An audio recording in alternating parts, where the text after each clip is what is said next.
begin the Pledge of Allegiance. I pledge allegiance to the flag of the United States of America and to the republic for which it stands, one nation, under God, indivisible, with liberty and justice for all. Thank you.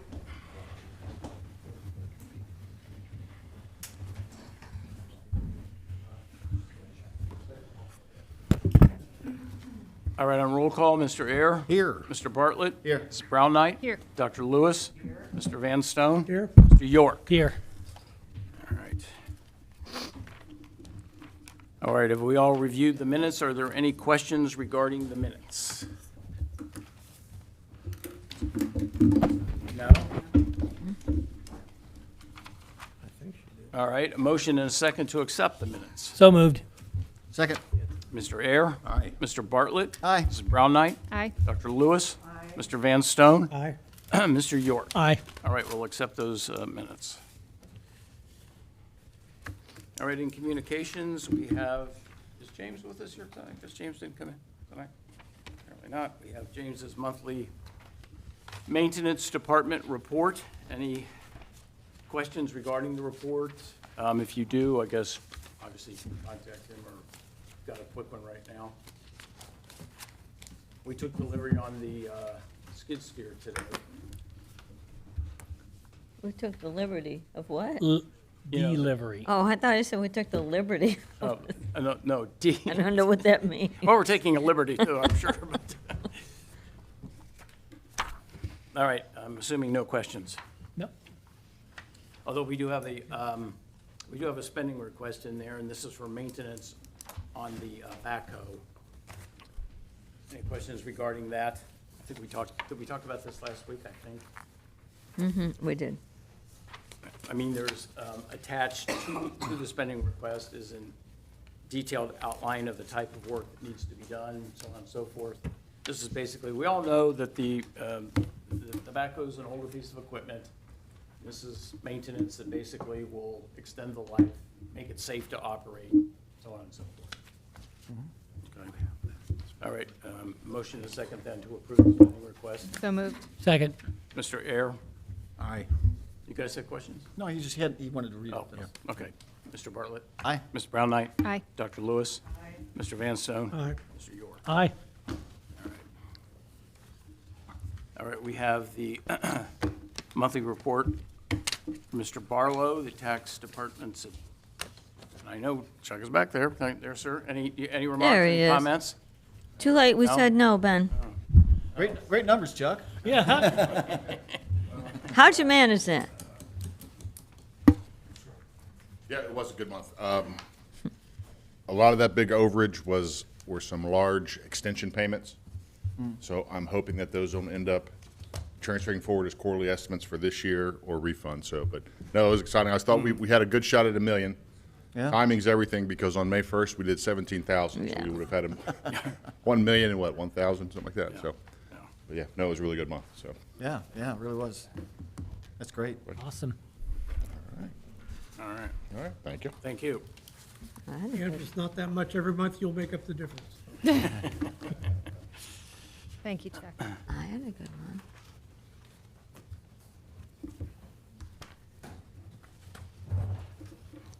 All right, permission to address council. Looks like we may have a few people who wish to come in and address council. Sid, I'm going to start with the short ones first. Hey, Bill, you timer? You can. who directed at me? I am Sid Sabo, 3857 Indian View. I notice that today's agenda includes a discussion on the Mariemont Connector Library to Miami plans/bid. This has all the appearances that everything has been decided and approved by council, and it's a done deal. Those of us objected to this destruction of Trolley Line Park via a petition presented last summer and in the fall are being ignored. When are the two meetings on the Miami intersection and the Trolley Line Park going to happen? Or are the meetings no longer deemed necessary by council? The decision on Trolley Line Park needs to be discussed and alternatives be allowed to be presented. The outcome must be decided by those who live there. We do not want an ugly black scar across our park. Don't forget that this is a residential neighborhood, not a trail in the country. I request that any discussion on plans and bids be put on hold until the residents had an opportunity for an open discussion. Thank you. Thanks, Sid.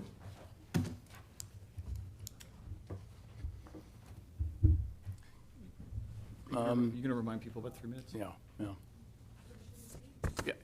Yeah. No, Are we, Tricia, you can, please. Yeah. Tell them 3 minutes. You're going to be speaking on the topic? No. No. I already submitted something to Mrs. Van Pelt, some questions. So I've been in discussions with Councilman Stone. I don't think this is on. But- You'll need to state your name. It is Oh, I'm on, sorry. it's Yeah, recording for on the video. ICRC. Okay, it's Patricia Williams, 3808 Beach Street. I'm a resident who butts up to the Patriots Park. I'm here today to request that the Village Council address the urgent need for repaving around Patriots Park. It's been at least 25 years, to the best of the residents' knowledge, that it has not been repaved. We've had serious potholes where residents have fallen on the loose gravel. Over the years, I've been in touch with the mayor about repaving, and there's been some funding issues. So I'm here to ask the council to prioritize this urgent need and also to provide a date for the residents so we know when it will be coming. And I'd also like to request a report of the paving efforts that have been completed over the last 20 years. That would be helpful for us to understand how you prioritize what streets. So that was a request that I wanted to make. So that's on one effort I wanted to address. And the other effort I wanted to address is related to the residential posting of political and non-political signs in people's yards. Especially with the upcoming election approaches, I think it would be very helpful to residents to understand what they can and cannot do in terms of putting signage in their property, whether it's a political sign or it's a church festival sign or if it's a home improvement sign, but especially with the election coming up. I strongly believe everyone should have their ability to state their political preference, but I think it's important to understand. So in the material that I provided to council, I have some questions around what is considered private property and what is considered public property or the village. Right. So that median, the strip between, you have the road, the grass, and then the sidewalk. So I'm asking if the council could define whether the patch of land between the village road and the sidewalk is classified as private or public property. Then I'd also like to understand, regardless of this classification, what are the requirements and what is allowed on that piece of property? And also like to understand the requirements. How large can the sign be? How far away? I also looked at some of the ordinance information that was online, and I referenced it in the document that I provided to Village Council. But it references a street lot line, and so that's not really clear to me what that is referencing. And also, I'd like to have an understanding of, there's a reference in the meeting minutes or the agenda today about a sign ordinance, so I'd like to understand that as well. Okay. Thank you very much. No, this is a great reminder. You come in here and tell us it's very good, because yes, we do have the upcoming elections, and I know there's emotions will be high, so on and so forth. And we do have fairly clearly defined ordinances about signage, especially political signs. And I would suggest that probably what we will do is some type of refresher, on the website, something to remind people exactly, yes, what does constitute your private property, where you can put it, you can't put a political sign on village property, that kind of thing, as a reminder coming up to address exactly what you're talking about. That'd be helpful. Could you just clarify here today, is that considered public property Or is that private property, the strip of grass that is between the road and the sidewalk? Well, that is what we almost always, that strip of land falls within what we call the village right-of-way. And it's kind of a gray area, and it's basically, that is village property. However, most homeowners are expected to, mow the grass there and take care of the sidewalk and so on and so forth in front of their own property. But that is essentially, yes, village property, and we cannot allow political signs there. And actually, if you want to put your own private signs, I believe they have to be, I think the code reads something like they have to be back 15 feet from that line, up into the yard. Street lot line? Yes. Is what you're saying? And what Yeah. is the street lot line? That's what I'm not sure of. Like, where does that start? Is it at the road? Is it at the beginning of the sidewalk ending closest to your house? So if it has to be 15 feet, Well, maybe our zoning officer can give you a better answer than I can. I think the suggestion about just clarifying it all at one time would probably be good. Maybe we'll review with Ed. I think that would be a good next step. Okay, yeah. okay. The town crier would be another good. Yeah, and too. get something, well, I don't know, is the last town crier's already gone out? In the fall. It won't be till In the September. fall, yeah. Yeah. Well, but still, that would be a That'll- little bit that'll hit before the political election. season. Yeah, to get as much information out as, that we possibly can regarding the signage thing. Because I do know, and, even the posting of signs around, announcing for the swimming pool or volleyball or any of that kind of stuff. Technically, anyone wishing to post a signage like that should basically contact the mayor prior to doing it. And, I rarely turn it down because it's all for good causes. But, I want to somewhat regulate, how long the signs are going to be out there, the size of the sign, and just exactly where it is they're going to put it, kind of thing. So that we do like to maintain a certain degree of, control over that.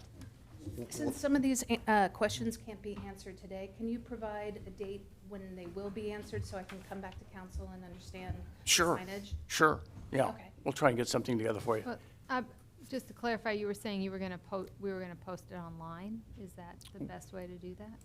Well, I was talking about on the website, and I was talking about putting, a narrative together, explaining things, and that would go out in the email blast. But I also think if we, in the fall, if we put something out, prior to.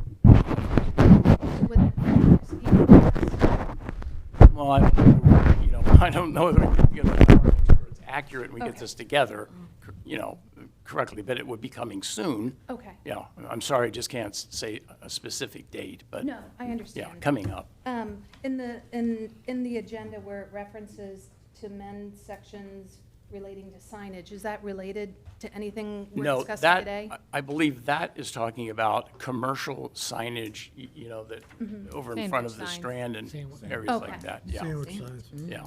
Okay. That's what we're, And then on the paving requests, I'm not familiar with how the Is- council is works. Chris Do you still here? address those questions today, where I was asking questions about prioritization of the repaving? yes, we will be addressing an aspect of that later today in the Okay. meeting, yes. All right. And I do have for you here, if you want to come and get it. This is a document basically showing all the paving going all the way back to 2000, I believe, that was put together by our village engineer. All right. Yeah, Thank you. okay, All right. okay. Thank you. Three Well, cheers. Thank you. Three cheers for Chris. I do know one thing, sometimes things are reevaluated, but I had a resident last year ask me about Center Street, and, Chris had rated it at a certain level, and then because the resident brought it up, he went and reviewed it, and he, upgraded it as far as need. So there is some flexibility in that, and I know that people have been looking at Patriots Lane and there's need. And that's really what brought it up, is because I noticed that Center Street has been addressed a couple times in the past 20 years, and Patriots Park has not been addressed at all. So I appreciate that. Thank you. Sure. Bill, you want- I'll be very brief. My name is Ken Katkin, Katkin. I live at 3812 Beach Street, which is right next to Ms. Williams. And I really just wanted to echo the need to really prioritize the repaving of Patriots, of the lane around Patriots Park. There was some patching done behind my house, and that did certainly help some. Right. But there is still, gravel back there. I've actually seen people slip on the gravel, and my wife goes jogging, and I'm worried she's going to slip on the gravel. So I just really wanted to emphasize that. Yeah, it's great, thank you. Thank you. I know you guys, I'm gonna hold you guys to the very last. Yeah. Jim Gray, I live at 382 Beach Street. I'm sorry, I with my- didn't get it. I'm sorry. Jim Gray. Jim Gray. I live with my brother and my mom at 382 Beach Street, and our little dog Lexi. And I'll give you an antidote of Patriots Lane. Is there's a certain section in Patriots Lane where there's a big hump there you have to walk over. That's where the dog knows. It like normally wants to turn around and go back to the house, but when I get her past that point, I have to carry her around the alley, and I put her down there. Then we go around the rest of the alley. Otherwise, she goes back. But What is it, she don't wanna go over the hump? it's because of this thing that one of the roots has gone through Oh, it's gone out, yeah. Patriots Lane. So, we got a lot of kids riding around. And Sure. I think we all just feel like it's our turn Sure. to get things done. All right. All right, anyone else other than talking about the water issue? Have we exhausted? We all good? All right, sir, you're up. Bill, should we make a point about the 3-minute? Well, I just don't know if you want to do a reminder. I spoke to him about it. I believe we're going to go ahead and he's going to show us a couple of, so that we know what he's talking about.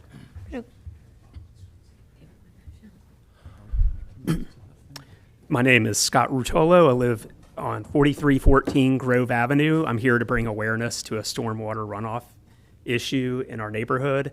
I request permission for an extension to the allotted time. And I'm going to grant that, but as we talked before the meeting, we do want to sort of keep it as brief as you possibly Okay. can do it. I have some prepared slides, Sure. but while we're waiting, I just want to acknowledge I'm joined by some concerned neighbors. Sure. If you all can stand up. All right. There's many more who weren't able to attend, but.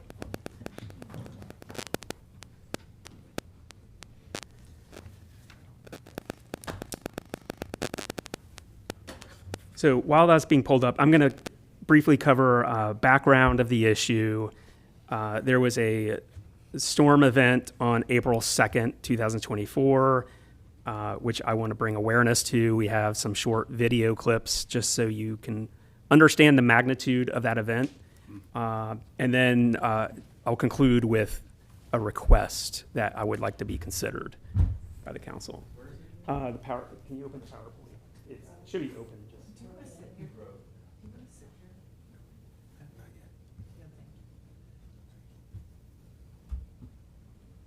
It's already open. It's already open. Yeah, but it's on the other screen. Yeah. Screen 1, screen 2. Yeah, I think it's extended display. You always got to do this. They did. I can use my corner of my desk. Share. We're going to screen share it.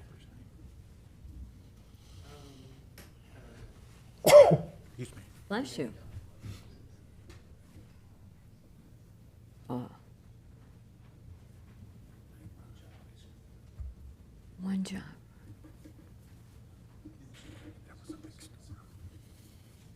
Hey, Randy. How's 7:45? Is it HDMI 1? How's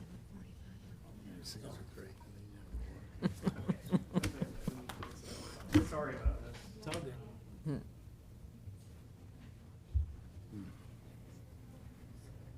Technology at its best.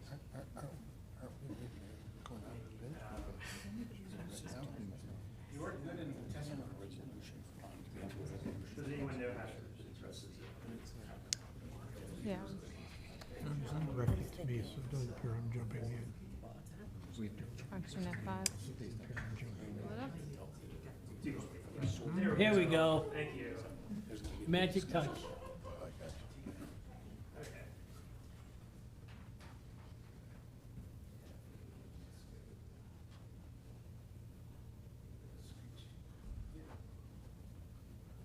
It doesn't look like, oh, there it is. Okay, yeah. Sorry about the delay. So as I was saying, you can go to the next slide. Cover a background, some documentation of an April 2nd rainfall event, and requests for the council. Next slide, please. So for background, we're speaking of the Grove Avenue, Joan Place neighborhood. I'll be referring to that as an area of concern. That area has been prone to excessive stormwater runoff for many years. That's evidenced by the fact that there are drainage easements that were instated decades ago to address the issue. It appears that those easements are currently ineffective, and as a result, with other factors as well, stormwater runoff has become an increasing issue in recent years, leading to property damage, such as water in the basements. I've got some photos there, water coming in through window wells into the basement, et cetera. So next slide. So why I'm here, April 2nd, 2024, there was a large storm event that led to damage and a lot of concern from the local residents. I'm here speaking on behalf of our little neighborhood to bring awareness to this. There have been individual attempts by homeowners to address the issue, such as French drains, ditches, but what we're really looking for is a comprehensive solution. The concern is as individual homeowners make mitigations that could have downstream effects on other neighbors. Next slide. So just so you can visualize the area I'm talking about, the area of concern denoted by the red line includes Grove Avenue, the 4300 and 4400 blocks. So that's the blocks north of Bramble Hill, as well as the parallel cul-de-sac street, Joan Place. Also, the black arrows show the observed water flow from the storm event. So you can see it's really coming down from the hill, Indian Hill, to the top of Joan Place, and then flowing back behind those properties to the west and into the backyards of the Grove Avenue properties. Through some research on the Hamilton County Recorder's Office, we found a number of residents with property deeds with drainage easements. So this would include the Joan Place properties where the rear 10 feet of the properties have an easement. It appears that those have been in place for many years. It's questionable to their effect, whether or not they're being maintained, et cetera. Next slide. So I've got several slides here that show some quick video clips of that storm event, just so you can visualize. We're starting here at the top of Joan Place, shown with the yellow star.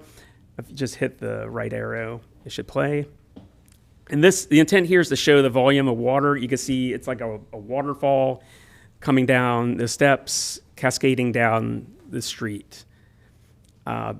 That's where we see some of the water coming through onto Joan Place, but then a lot of water is kind of looping behind those homes at the cul-de-sac and coming down between the Joan Place and Grove Avenue properties. The next slide will show that flow going north to south along the rear property lines.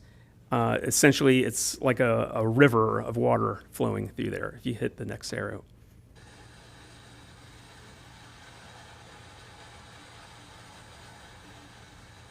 So that's water coming down a ditch behind the 4400 block of Grove.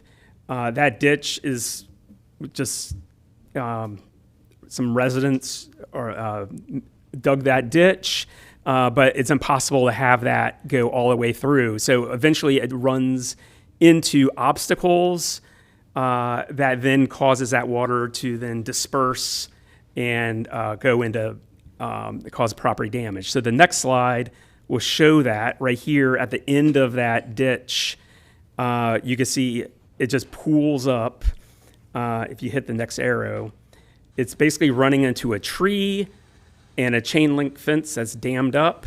And you can see right there, it's like a lake in the backyard of one of the Grove Avenue properties. Yes. And from there, it's just flowing everywhere, getting into basements and damaging property. Next slide. Here's another video. This happens to be taken from my backyard. Water got into the garage. You can see the water flowing down the backyard here. You can see it's almost like a little waterfall back there coming from that ditch, flowing into this backyard and downstream backyards from there. You can go on.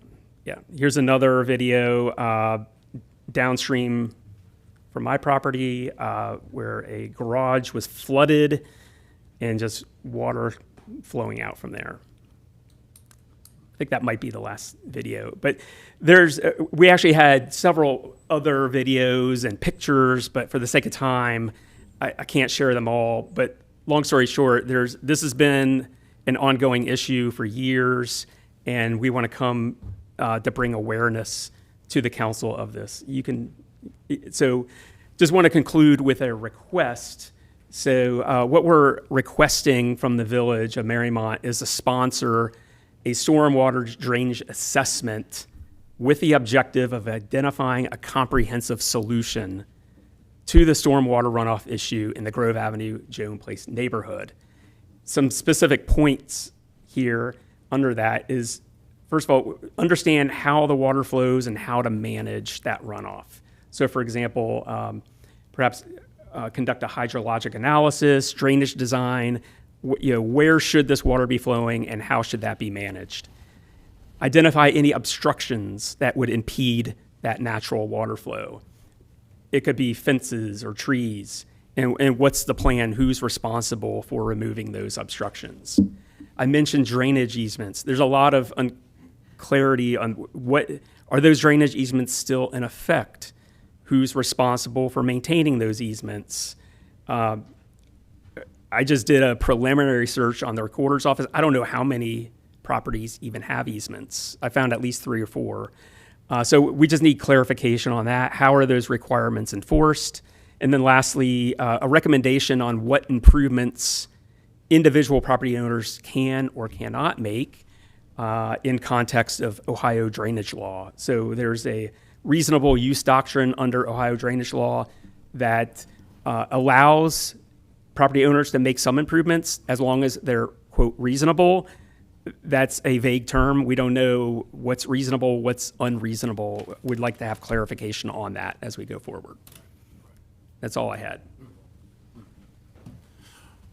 Well, thank you very much for bringing that in here. That's very enlightening for all of us to sort of see that. As you just referenced, though, there are a lot of sort of areas of vagueness, and we're not really clear on what certain definitions are. And what I'm going to do is I'm going to ask our legal counsel to basically do a little research on this and hopefully render some kind of an opinion before we go forward. Okay. What about any kind of consultation with a civil engineering firm? Before I commit to any of that, I want to hear what our legal counsel has to say about this, about the issue. I don't want to say beyond that. I don't really want to say. Okay. Is there a time frame? Well, very soon. Although I'll get something done within the next couple of weeks at the most. Okay. Okay. I've got a pretty busy schedule the next 2 weeks, but I'll make sure one of the fellows in my office gets working on it right away. Okay. Okay. And how will that communication be? Well, I'll send an opinion letter to the mayor. Then the mayor, I presume, will share it with you. Yeah. Okay. Yeah. Great. May I ask a question? Are you able to send that PowerPoint presentation to Joni or to info? I can share it. It's 120 megabyte file. So Can we have your computer? Video, yeah.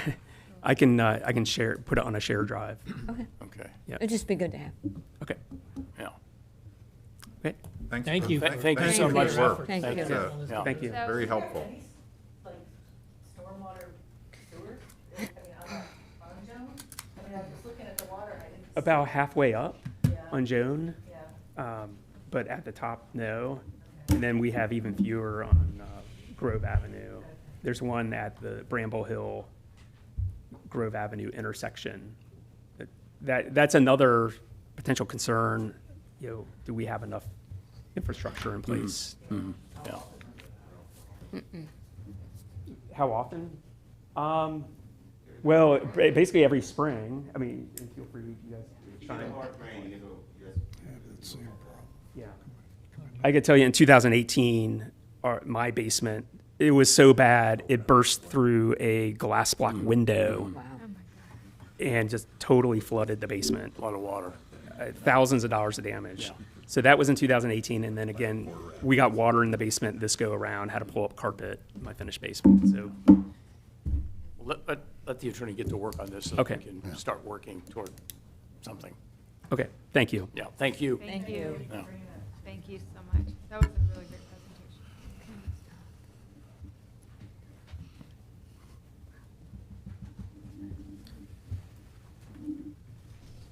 presentation.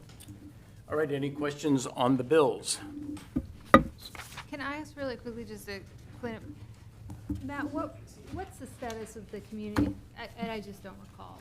Did we do the community meetings on the trolley line? That's already happened, right? Yes, I mean, we've had multiple Yeah, so those have meetings already that were- happened. Yeah, right. Thank you. We'll get to that when we get to the report, I think.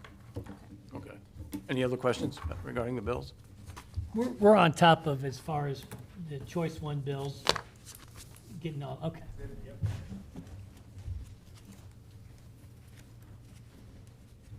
All right, not hearing anything else, a motion and a second to pay the bills. So moved. Second.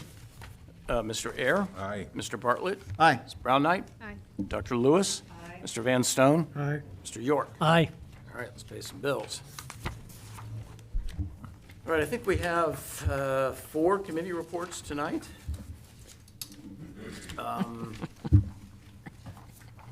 Looks like, Randy, are you up first? Am I, Yes. Are you all right? Get him a couple. less words, less words. He's got Bartlettitis.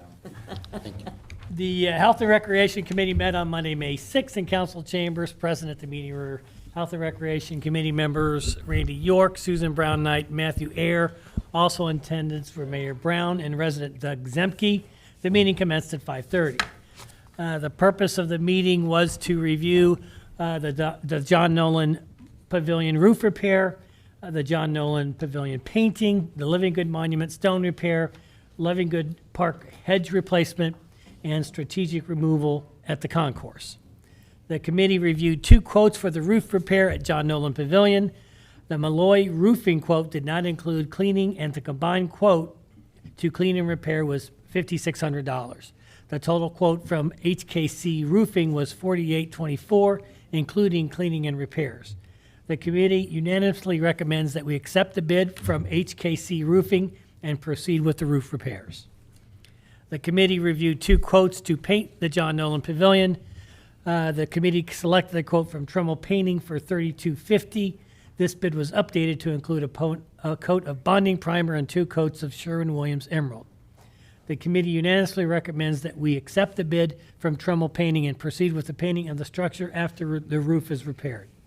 The total cost for the rehabilitation of John Nolan Pavilion is $8,074.67.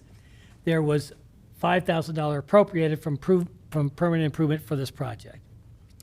The committee reviewed the quote from McCarran Martin Construction to power wash and repair the Charles Living Good Monument. The total cost, including stone realignment, cleaning, repair, and regrouting, is $42.50. The committee unanimously recommends that we accept the bid from McCarran and proceed with the repair work. These repairs will require the trimming of vegetation around the monument, and the maintenance department will be instructed to perform this work.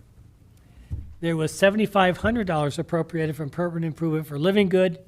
The committee suggested that council could proceed with the $5,000 plus $7,500, or $1,250 for the combined projects appropriated for the pavilion and monument, totaling $12,325 for 2 projects, with an appropriation later for the replacement of the hedge once that cost has been determined. The committee is still seeking recommendations and community input for the replacement of the hedge that flanks the Charles Living Good Monument.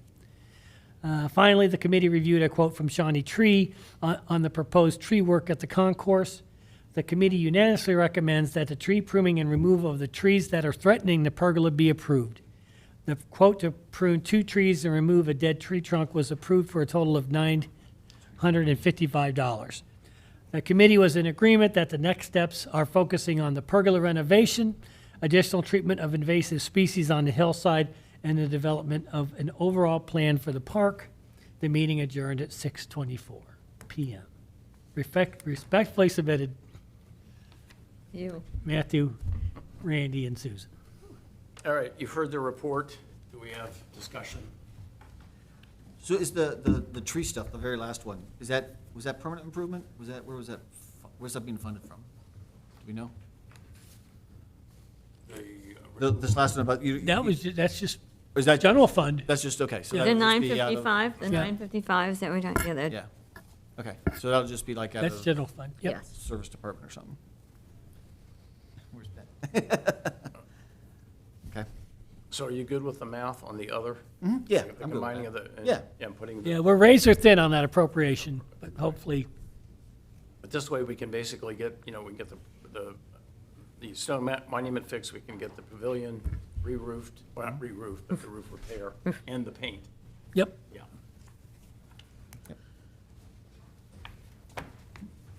Any other questions? We good? Motion and a second to accept. Go ahead. So moved. Second. Mr. Ayer? Aye. Mr. Bartlett? Aye. Ms. Brown Knight? Aye. Dr. Lewis? Mr. Van Stone? Aye. And Mr. York? Aye. May these all come on, or do you want to leave them on? Maybe till work starts, we'll take them off. Okay. Rob, you're up. Yep. Okay. Finance Committee met on Tuesday, April 30th, 2024 at 4 PM to discuss the health care plan for 2024 for full-time Mariemont employees. Present at the meeting were Finance Committee members Rob Bartlett, Marcy Lewis, and Bob Van Stone, Mayor Bill Brown, Senior Administrative Assistant Joni Van Pelt, and Police Chief Rick Hines. Mariemont currently participates in the Center for Local Government Benefits Plan, CLGBP.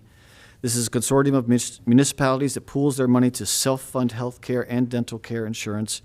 Horan administers the plan and provided the committee with what other communities are offering their employees. Attachment A includes Mariemont's 3 current plans and what other communities in the CLGBP offer for these same plans. In terms of HSA contribution and percent of premium paid by the employee, Mariemont is in line with the other communities for the Platinum A plan. However, we are below the average in both areas for Gold A and Platinum C. Below is a table summarizing the changes the Finance Committee is unanimously proposing, so we are more in line with the average for each plan.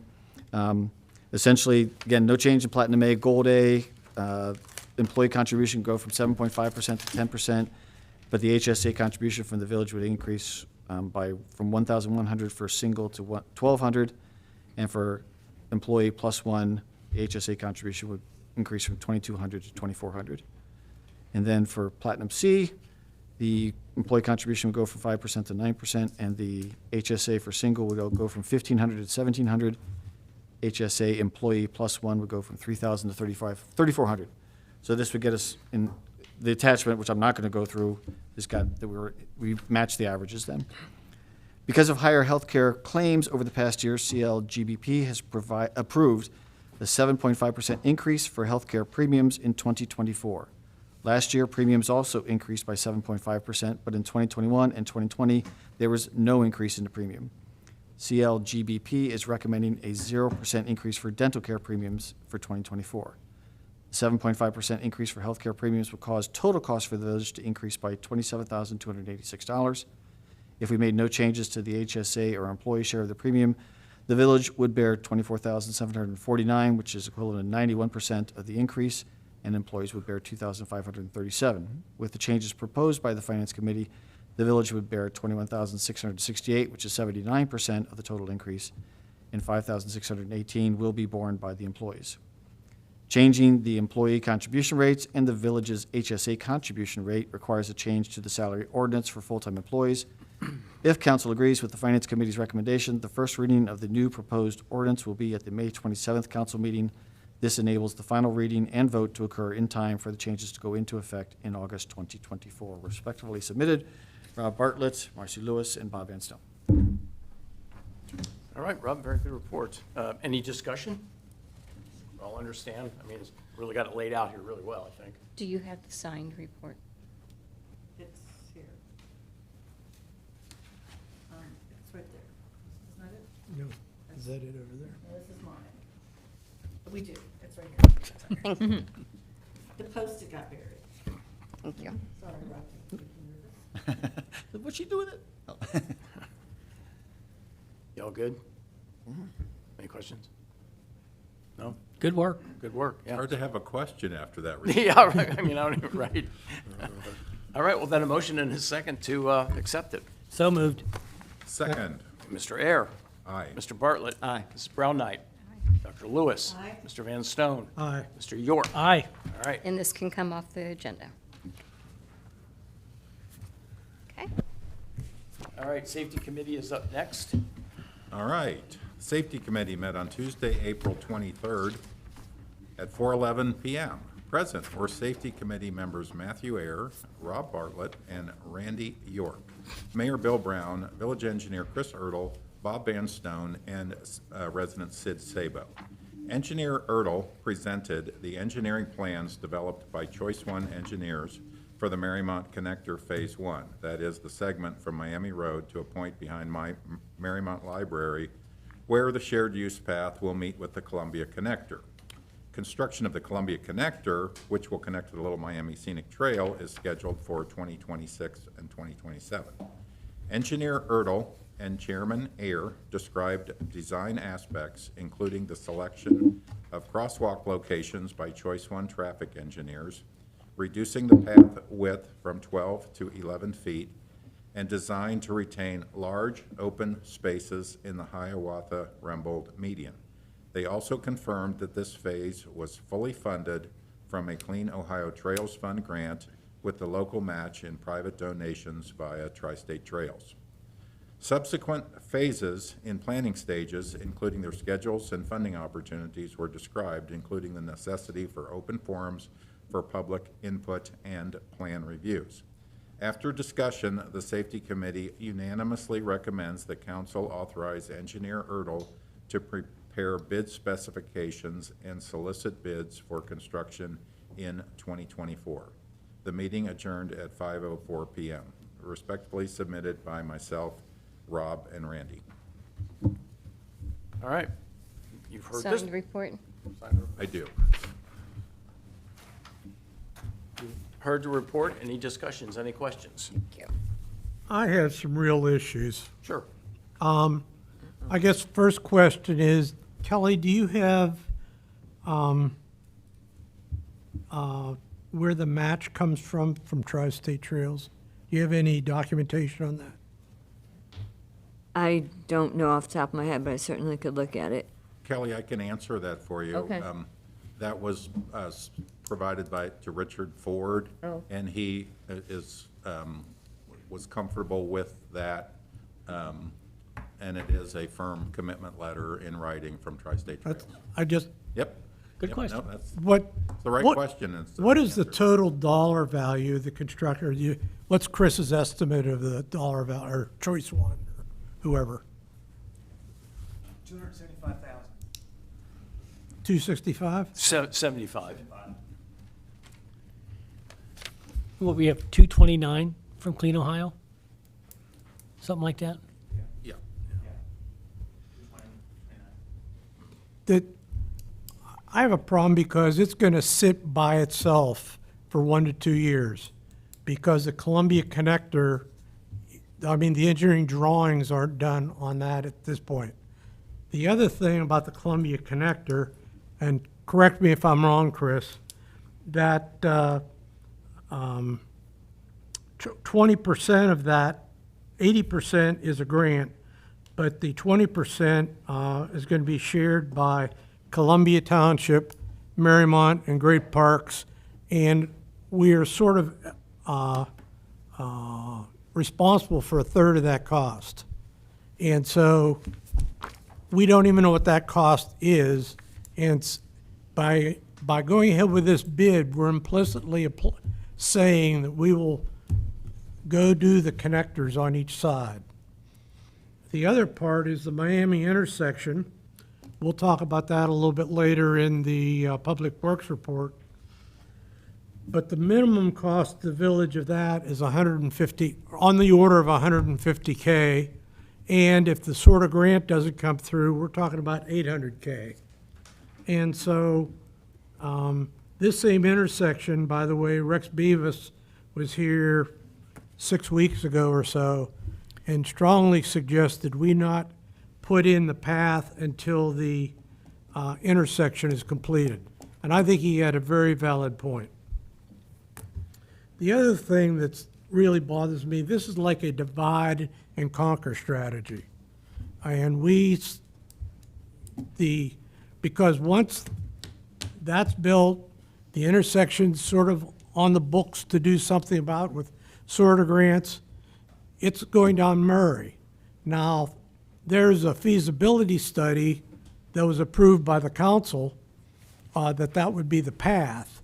However, there's been no safety study, there's no engineering study. We don't know what the cost of that to the village are going to be. There are multiple people along Murray that really object to that because it's crossing their driveways. They're going to have to back up or go across the bike path.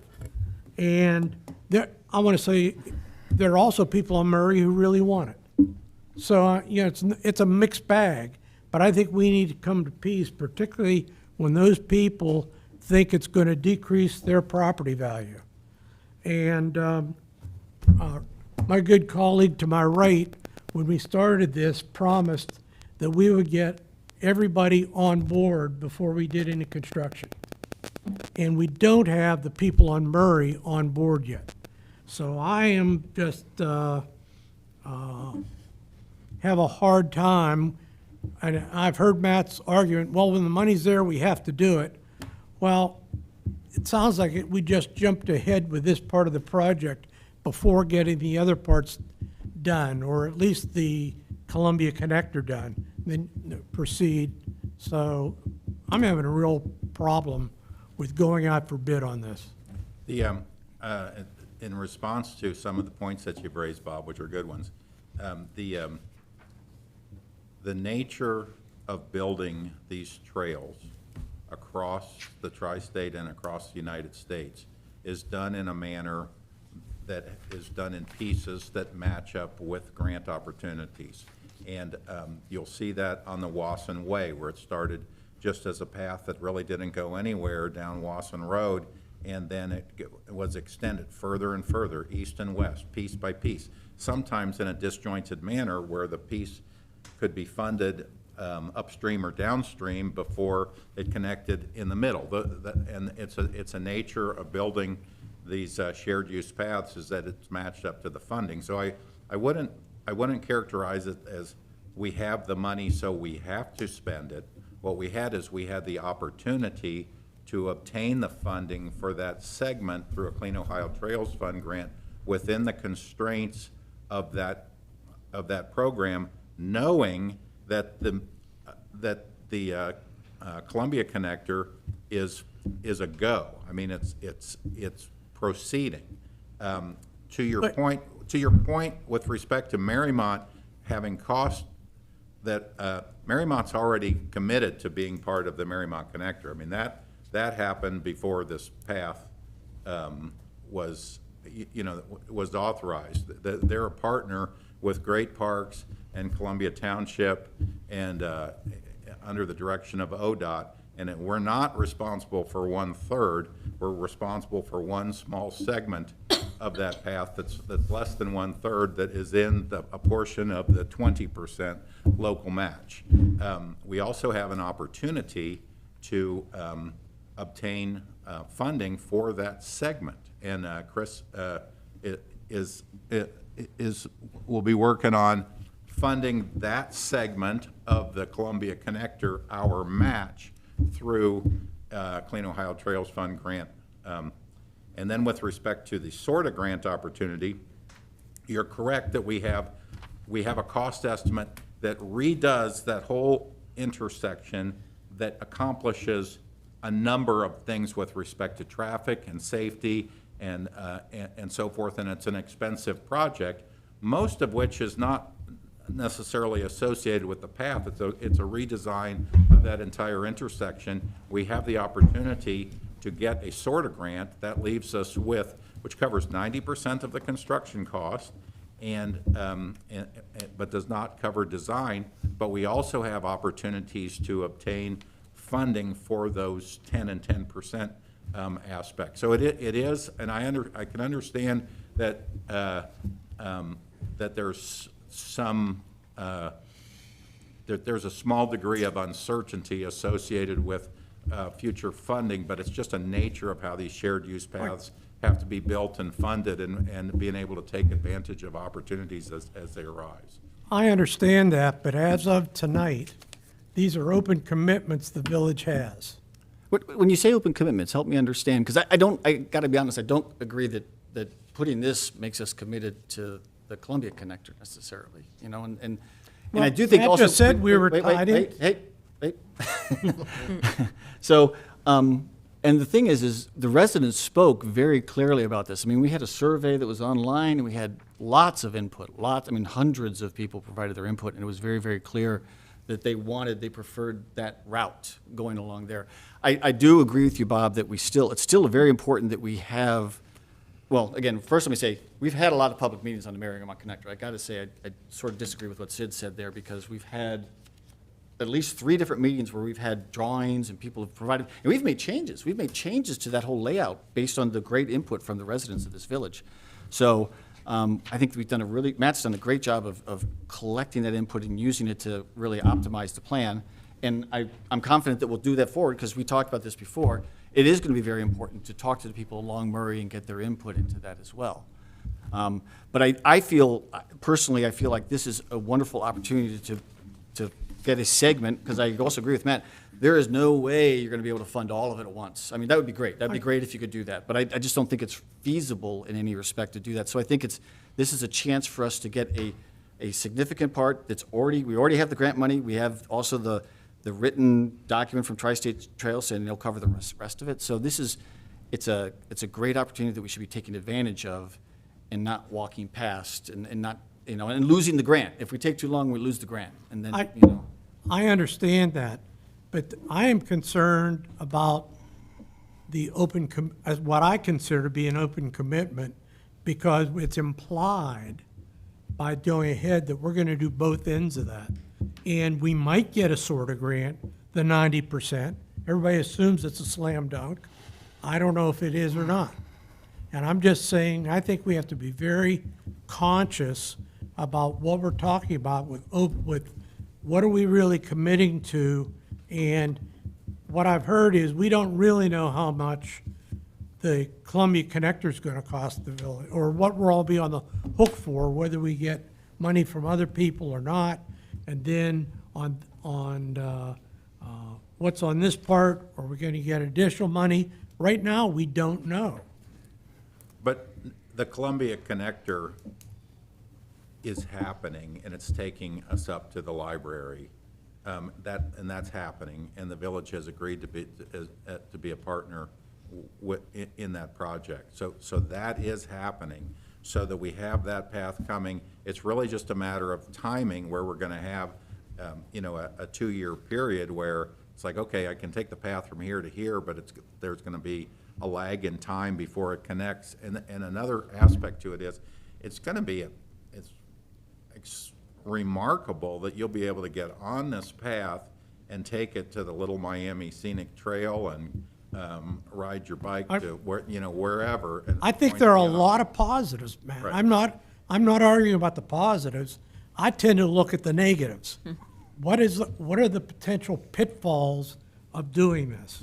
And I'm just concerned, because I don't hear hard numbers, and I don't hear money committed to capital improvement budget for year 2026 that'll cover some of these costs. That's where I mean.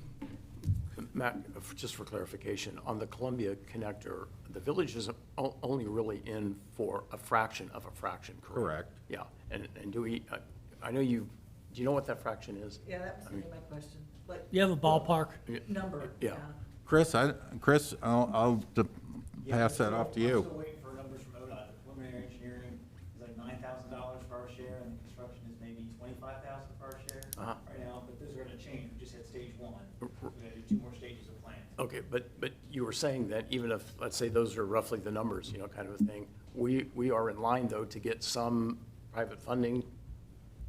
We haven't worked on that yet, but like I said, it's a very small piece to a very large project that Mariemont has a part of, and we don't need any right-of-way acquisition. It's all through Mariemont or school property. The school's 100% on board with donating the right-of-way for the project. So, I mean, it's just an amazing opportunity that we have. Sure. And I just want to comment on that intersection. When we looked at the plans, the bypass was going to cross there regardless. So it's south of that intersection. And I think we all know that intersection's a mess. And you're right, there's no guarantees. Well, that's why I'm on trying- you know, we have an $800,000 project. We don't do it. We do have an opportunity with SORTA to get 90% of that funded. And clearly, we need to do that. So if this body has to spend $150,000 to solve a problem that's been a problem in this village for 30 years, I think we would all agree to do that. Because we have an opportunity to get 90% of it funded. If that doesn't happen, it won't happen. It won't happen, but. And that problem existed before the connector happened. Oh, yeah, To your yeah, point, that intersection. is- Absolutely. That's You know, Randy's we point. didn't, It's- I think it exposed it. Yeah. I think it, Well, it brings it to light. It Sure. really brings it to light that intersection has been an issue. I have a question here. It's, in the third paragraph, it said, Engineer Erdl and Chairman Ayer describe design aspects, including the selection of crosswalk locations by choice one traffic engineers. So do you have a schematic of what that looks like? Sure. Okay, 'cause before I would like to see that before I would feel good about voting for it. is that posted on? No. It has I don't believe been. There's it has a been, bunch but- of stuff posted. Yeah. But and I can certainly describe it, the traffic engineers, there was one thought that we would have a stop sign at the bottom of the hill. And the traffic engineers went through the traffic counts on Miami and evaluated the speed on Miami, and they evaluated the interaction of the various, all the intersections, all the turns, all the traffic counts, every which way over a 2-day representative period. And it was a clear decision that the crosswalk should be down at the Rembold end. Where the existing crosswalk basically already Yes, exists. close to where the existing crosswalk is, and that was a clear decision by the traffic engineers, and it's 100% supported by Chief Hines as well as being the optimum location. I would even go so far as to say, while the intersection project is fantastic, and we have an opportunity to get the grants for it, and the exact configuration will require public input. And as far as there's a couple ways, there's at least a couple ways to do it.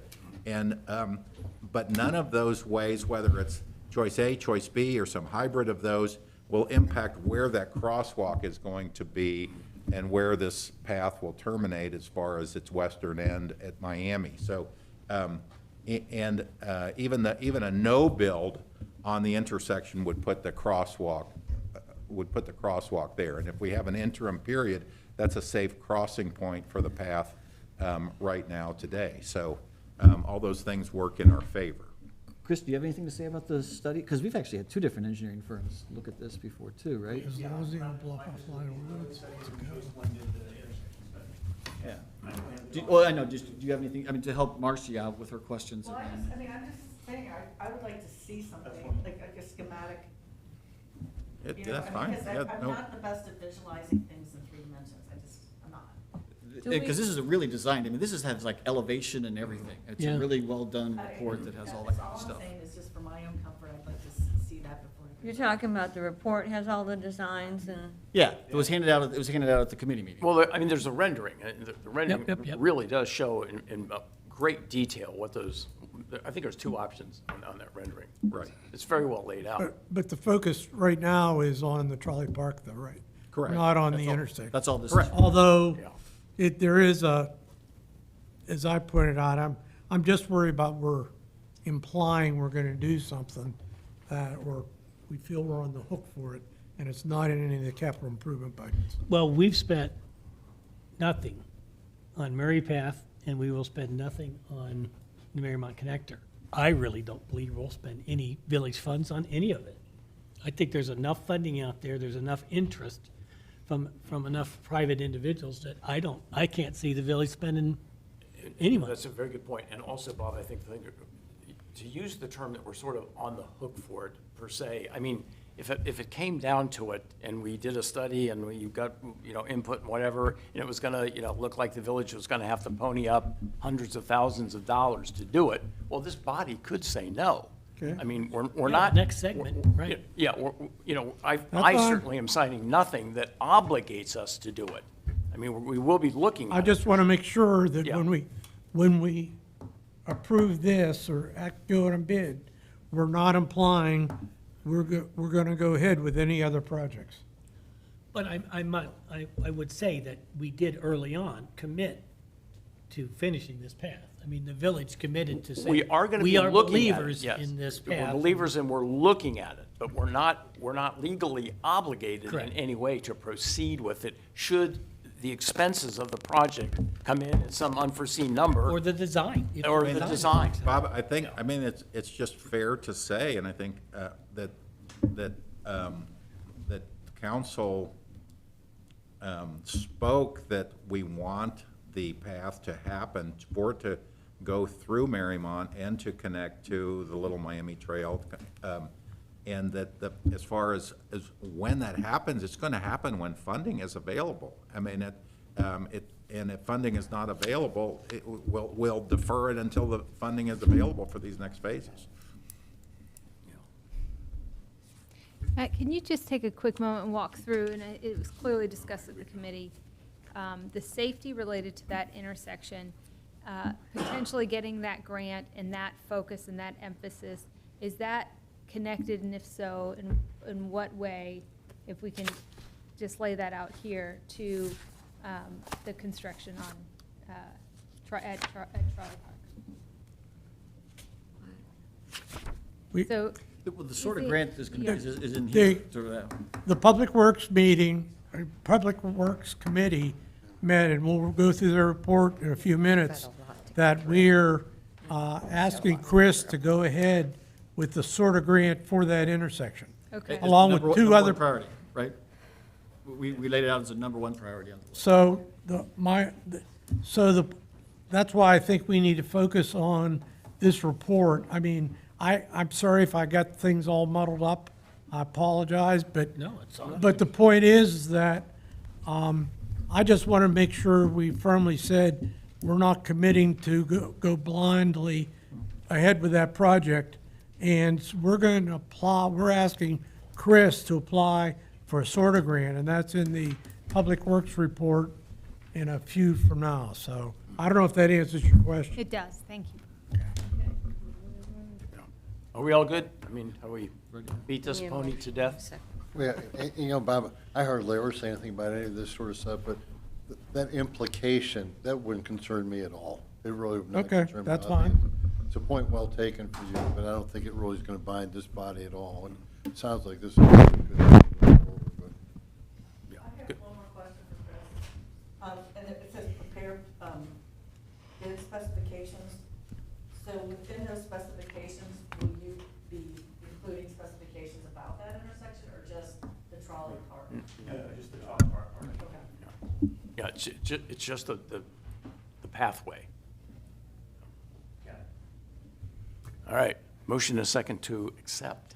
So moved. Good report, Matt. Second. Second? Second, Mr. Ayer, Aye. Mr. Bartlett, Aye. Brown Knight, Aye. Dr. Lewis? I will say aye. I think I still have the concerns about the crosswalk, and I'd like to see that. But as the report specifically says to prepare specifications and solicit bids, that doesn't commit us. So it's a conditional, I guess. I'm the same way, Marcy. Fair enough. So is that an aye? Am I taking that as an aye? I said aye. Aye, okay, well, but I said I don't know whether we aye. do conditional ayes in here. On the other hand, I can. well, Mr. Van Stone? Aye. Aye. Mr. York? Aye. All right. Was it a condition? I missed voting, dang Yeah. it. Is this staying on the, Matt? Is Pardon? it staying on? Staying Because you got to get the bid and then. Got to get the bid, so yes, Yes. it'll stay on. Okay, thank you. All right, so. All right, Dr. Lewis, Miss Conditional I over there, you're up. It's a capital C. On Monday, April 29, 2024, the Economic Development Planning and Zoning Committee met to share and receive updates on the industrial complex, which have resulted from the ongoing economic development strategy project for the division. Present at the meeting were committee chairperson Marcy Lewis, vice chairperson Bob Stone, members Susan Brown Knight, Mayor Bill Brown, councilperson Randy York as observer, resident Jennifer Dagerberg, president Doug Zemke, and there was one other Mariemont resident.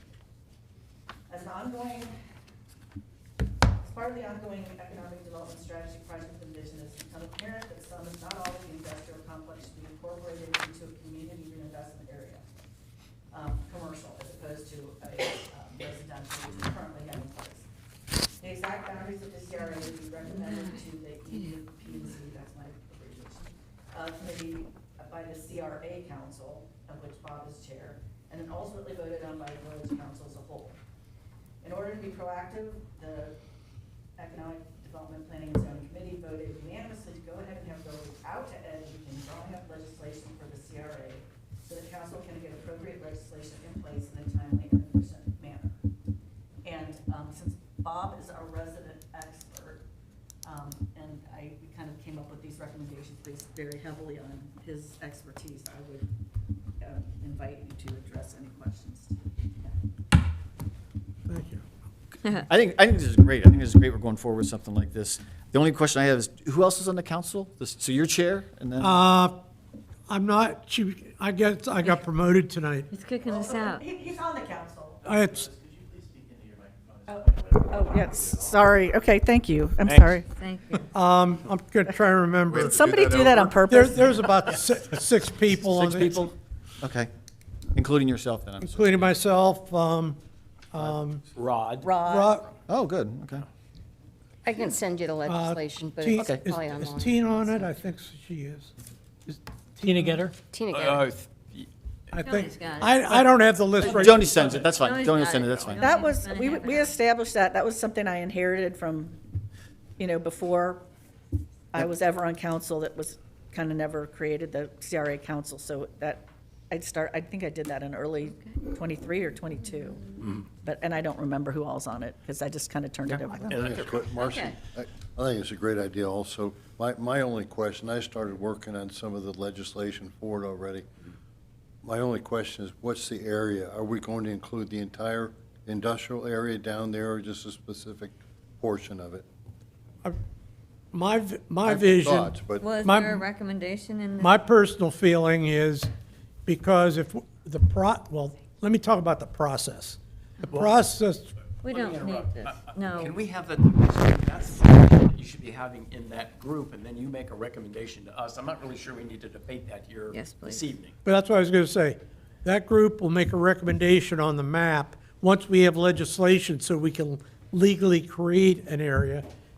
We'll forward our recommendation to Marcy's committee, Thank you very much. and she will bring that to council for the legislation. all right. So wait, so there's two pieces, I just don't understand. So there's two pieces of legislation, and one of them gives you the ability to just lay out what you think is the right area? So Ed needs to create two different No, pieces? you only need, Bob, you only need one piece of legislation, just one resolution. The resolution states that, hey, we've done CRAs in this village before, it's paraphrasing, in this village before, and they've been successful, and council decided that it may be more beneficial to the village to actually expand that CRA to include the commercial and industrial area, and we think it's a good idea to do that now, therefore, let's go ahead and do it. That's all we got to do.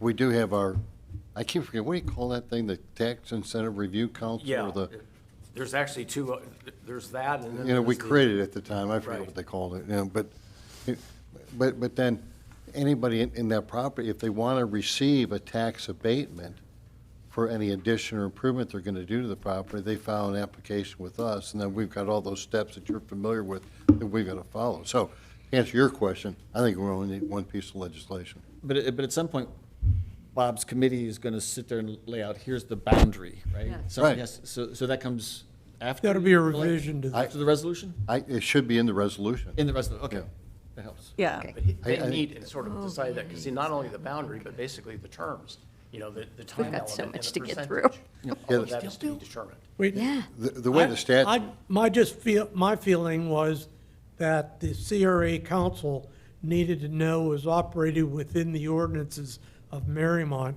so we couldn't go draw a map before we had this legislation or some indication it was a legal thing to do.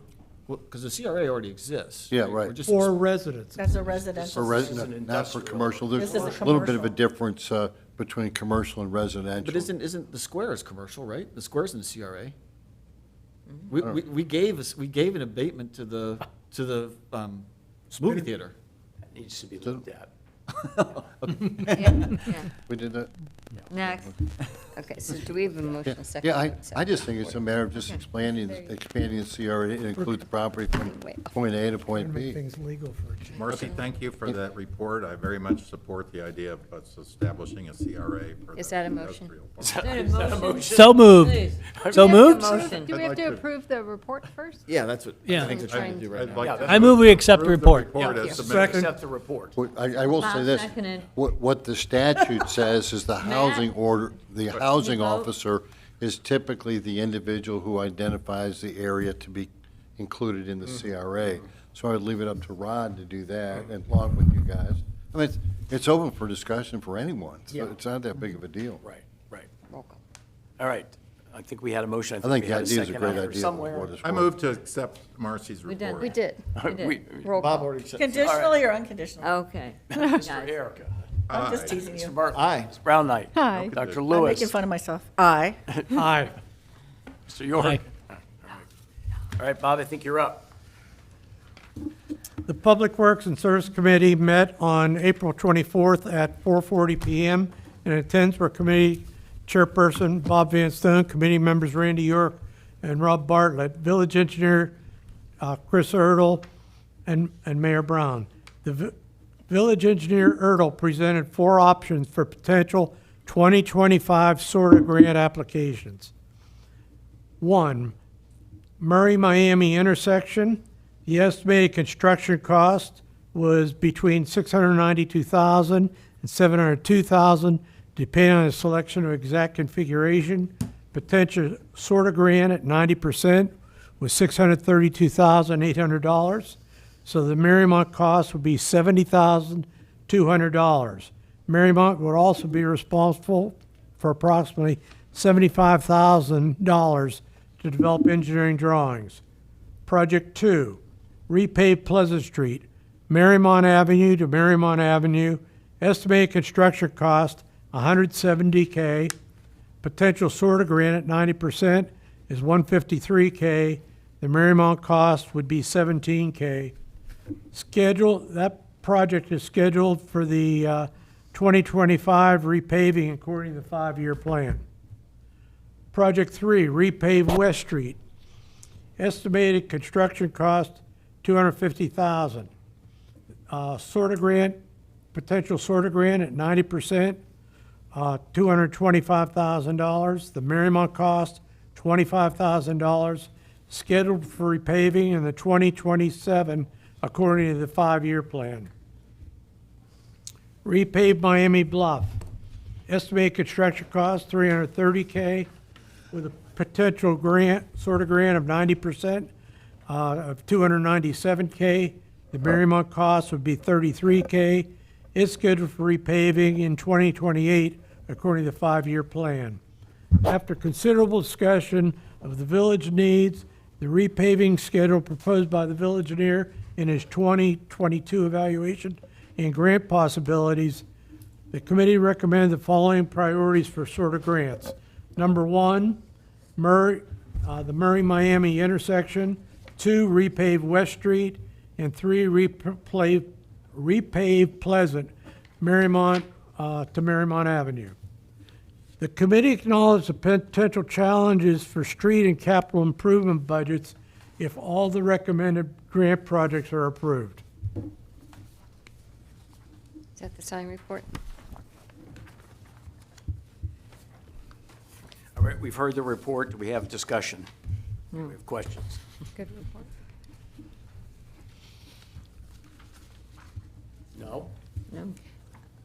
Well, but I would just be curious if there was anything that informed, that you guys honed in on that informed the priorities. I'm sorry, I could not hear you. I couldn't hear you either. Oh, this doesn't help. I don't know why I did that. What informed your top 3 priorities? I think one was the village needs. Number 2 was estimates from people that were at the meeting that understood grant opportunities, because there's things like car volume and so forth that enter into it, and where it was on Chris's evaluation of our repaving schedule. Okay. So, I mean, I think those are the things that drove the decisions. And as we had a discussion tonight, that intersection is a big priority, and if we can get 90% of it paid for, that makes it a lot easier to swallow. Thank you. We decided to take a big swing Yeah, because it's there. yeah. Why not? Well, and that intersection is, But that's where the priorities came in. And West Street obviously is going to have an awful lot of car traffic, particularly if we could get them to do it right around when the school lets out. thank you. Anything else? So Chris, we're 2 weeks away. How you feeling? Information from Sora, the traffic counts, Rick's got the. Thank you. Awesome. Thank you. All right. All right, motion and second to accept. So moved. Second. Mr. Ayer. Aye. Mr. Bartlett. Aye. Ms. Brown Knight. Aye. Dr. Lewis. Aye. Mr. Van Stone. Aye. Mr. York. Aye. All right. Accept that. All right, I believe that concludes the committee reports. Sure is a way to empty the room, is it not? Well, also the fact that we're freezing meat in here might have Oh, is it something to do too with cold? Are you too cold? It's freezing in here. It's freezing in here.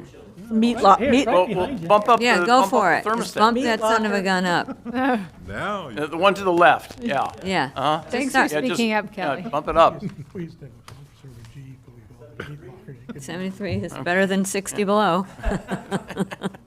All right, under miscellaneous, the Memorial Day Parade and presentation of the Outstanding Citizen Award will be Monday, May the 27th, 2024. You know, we have the parade, we have the whole 9 Right. yards out there. It's going to be great. It's going to be great. Village offices will be closed in observation of Memorial Day, Monday, May the 27th, 2024. Regular council meetings scheduled for Monday, May the 27th, will be held Tuesday, the 28th, regular time, regular place. Come with your smiling little faces.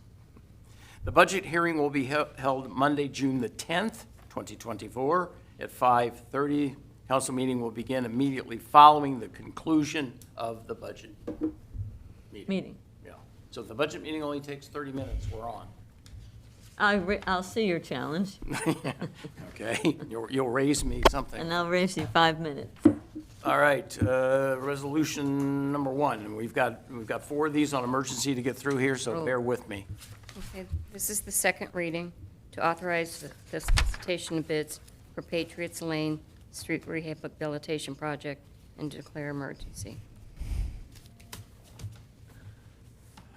All right, we had the first reading of this, and then why are we doing this now? second reading? There was no change on this. Yeah. So we really just need somebody to move and second to suspend the rules to have the third reading. All right, I need a motion and a second to suspend the rules and go on to the, So moved. Second. To the what? we're going on to the third reading then. Right. Third reading. Okay, Mr. Ayer. aye. Mr. Bartlett. Aye. Brown Knight. Aye. Dr. Lewis. Aye. Mr. Van Stone. Aye. Mr. York. Aye. All right, may we then have the third reading, please? To authorize. Well, hold on, I mean, if that was the second reading, is there discussion? Is there Bob, any? there was something you were waiting for, right? That's the reason we, instead of doing it. There are some, Kelly had raised some issues about having enough funding and so forth, and we've had discussions over the past couple of weeks, and we think we're there. Good. could you just specify the streets there? Patriots Lane. Patriots Lane. Is the only one? Patriots Lane and its connection to Oak and to Wooster. It's a sort of a Elm, oh, right. Elm and Wooster, Right, right. right. Okay, I So just it's- wasn't sure if this was It's separate. it's a square, and then at either end, there's a, It's the little parking back. Yeah. Can I ask, is that a lane? It used to be referenced as a lane. Lane E and Lane F. Lane E and Lane F. And that was renamed, I'm not sure, 2000 and. When Yeah, I don't know for sure. Swisher? Swisher passed away. So is it the only lane in all of Mariemont that has not been repaved in 20 years? I doubt it. No. No, I don't think so. Yeah, yeah. So these are the same thing. All right, are we all good ready? here? Yeah. All right, Okay. may we have the third reading, please? To authorize the solicitation of bids for Patriots Lane Street Rehab Project and to declare emergency. All right, a motion and a second to adopt. So moved. Second. Mr. Air? Aye. Mr. Bartlett? Aye. Brown Knight? Aye. That's what I need. Dr. Lewis? Aye. Mr. Vanstone? Aye. Mr. York? Aye. All right, I need a motion and a second to evoke the emergency clause. So moved. second. Mr. Air? Aye. Mr. Bartlett? Aye. Ms. Brown Knight? Aye. Dr. Lewis? Aye. Mr. Vanstone? Aye. Mr. York? Aye. All right, that'll be adopted. Okay. This is the second reading to accept bid of J.K. Muir Corporation for the 2024 Street Rehabilitation Project, to authorize contract and to declare emergency. All right, we've had the first reading. I need a motion and a second to suspend the rules and allow for the second and third reading. The third reading. The third reading. So moved. Third reading. Second. Third. Aye. Mr. Air? Mr. Bartlett? Aye. I'm waiting for you to say it. Mrs. Brown Knight? Aye. Dr. Lewis? Aye. Mr. Vanstone? All right, Mr. York? Aye. So, quick question. Hey, so is there a change order? Because this has got the parking lot in it, right? So. No. or No, that's the change. The revision is removal of the parking lot. So the Okay. price goes from 291 to 239. Okay. So that's why we're, So that's the revised amount right here. yeah, to pull the parking lot out of the project. Great. Parking lot. And Marcy just asked me for clarification. This is for Grove, Pocahontas, and the storm sewer on Pleasant. Yeah, cuts across the street, across the ball, part of the Right, ball field. right. Well, the parking lot, actually, I think. Yeah. I just wanted, good, that's what it is. Okay, this is the third reading to accept bid of J.K. Muir Corporation for the 2024 Street Rehabilitation Project, to authorize contract and to declare emergency. All right, a motion and a second to adopt. So moved. Second. Mr. Air? Aye. Mr. Bartlett? Aye. Brown Knight? Aye. Dr. Lewis? Aye. Mr. Vanstone? Aye. Mr. York? Aye. All right, now I need a motion and a second to evoke the emergency clause, please. So moved. Second. Mr. Air? Aye. Mr. Bartlett? Aye. Mrs. Brown Knight? Aye. Dr. Lewis? Aye. Mr. Vanstone? Aye. Mr. York? Aye. All right. Okay. This is the first reading to authorize the solicitation of bids for the Mariemont Connector, shared use path, and declare emergency. All right, we've had the first reading. I need a motion and a second to suspend the rules and allow for a second and third reading, please. So moved. Second. Mr. Air? Aye. Mr. Bartlett? Aye. Mrs. Brown Knight? Aye. Dr. Lewis? Aye. Mr. Vanstone? Aye. Mr. York? Aye. All right, may we have a second reading? To authorize the solicitation of bids for the Mariemont Connector shared use path and to declare emergency. All right, that's the second reading. Any discussion, any comments, anything quick? No? May we have the third reading? To authorize the solicitation of bids for the Mariemont Connector shared use path and to declare emergency. All right, any motion and a second to adopt? So moved. Second. Mr. Air? Aye. Mr. Bartlett? Aye. Ms. Brown Knight? Aye. Dr. Lewis? Aye. Mr. Vanstone? Aye. Wake up over there, Bob. Mr. York? Aye. All right, hold on. I need a motion and a second to evoke the emergency clause. So moved. Second. Mr. Air? Aye. Mr. Bartlett? Aye. Ms. Brown Knight? Aye. Dr. Lewis? Aye. Mr. Vanstone? Aye. Mr. York? Aye. All right. One more. Okay. This is the first reading, a resolution approving inter-fund transfers of funds from the Permanent Improvement Fund to Note Retirement Fund 3401 and to declare emergency. All right, we have the first reading. I need a motion and a second to suspend the rules and allow for a second and third reading. So moved. Second. Mr. Ayer. Aye. Mr. Bartlett. Aye. Mrs. Brown Knight. Aye. Dr. Lewis. Aye. Mr. Van Stone. Aye. Mr. York. Aye. All right, may we have the second reading? A resolution approving interfund transfers of funds from the Permanent Improvement Note Fund to Note Retirement Fund 3401 and to declare emergency. Any questions? Everybody understand what this is? Is it normally declared emergency? Do we normally do this? Yeah, because we have to move the funds under quick circumstances. It's the final payment on the municipal building. Yay! So as of this year, the ambulance is paid off, this building is paid off. And how much is that total to, those two payments, up to this ballpark? Well, this is was $100,000 a year, and the other one was about $114,000 a year. No, it was like, It was because it was about 150 total. Total. Yeah. Yeah. Total. Per year. The ambulance is. It was- Oh, 'cause it it's was- one- the ambulance was, 50,000 a I year. doubled it Yeah. to make it look better. Impressive. So now we can look for new ways to spend the money. Well, Take We a got the deep breath. 5-year capital We have. We got street funds. All right, all right. This May is we- the third reading. May we have the third reading, please? Thank you. Resolution approving interfund transfers of funds from the Permanent Improvement Fund to Note Retirement Fund 3401 and to declare emergency. All right, a motion and a second to adopt. So moved. Second. Mr. Ayer. Aye. Mr. Bartlett. Aye. Mrs. Brown Knight. Aye. Dr. Lewis. Aye. Mr. Van Stone. Aye. Mr. York. Aye. Now I need a motion and a second to evoke the emergency clause, please. So moved. Second. Mr. Ayer. Aye. Mr. Bartlett. Aye. Mrs. Brown Knight. Aye. Dr. Lewis. Aye. Mr. Van Stone. Aye. Mr. York. Aye. All right. I think we have one ordinance, Okay, correct? it's a first reading.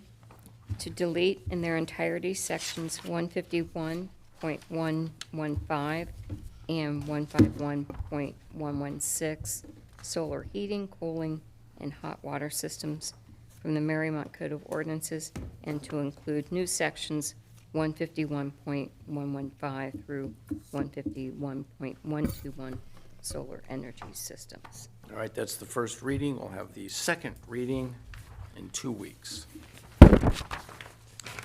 I hesitate to ask, but if should there be a concluding comment, please make it fast. I move to adjourn. Thank you. I need to talk to you about the tennis courts. Okay. Okay. Joni, can we add to the finance committee, we need to do the 5-year capital forecast. I'm sorry? The 5-year capital forecast should be added to the finance committee agenda. We're supposed to have that done by August 31st, so I need to get it in. Yeah, we got some changes to that. Yep, so. With respect to, very quickly, permanent improvements at the municipal pool, those were completed today by Shamrock, so the lap pool is repaired and functional and ready to go. The family pool is filled, and I encourage everyone in this room to become a member of the Mariemont pool this year because we're trying to boost membership. And the capital campaign for the wading pool is starting off exceptionally well. Very well, Yay. very well, It's a great effort. Great. yes. Indulge. If only, Yeah, we- Insurance. only we could. Insurance, yeah. Adjourn. All right, we're adjourned. Next.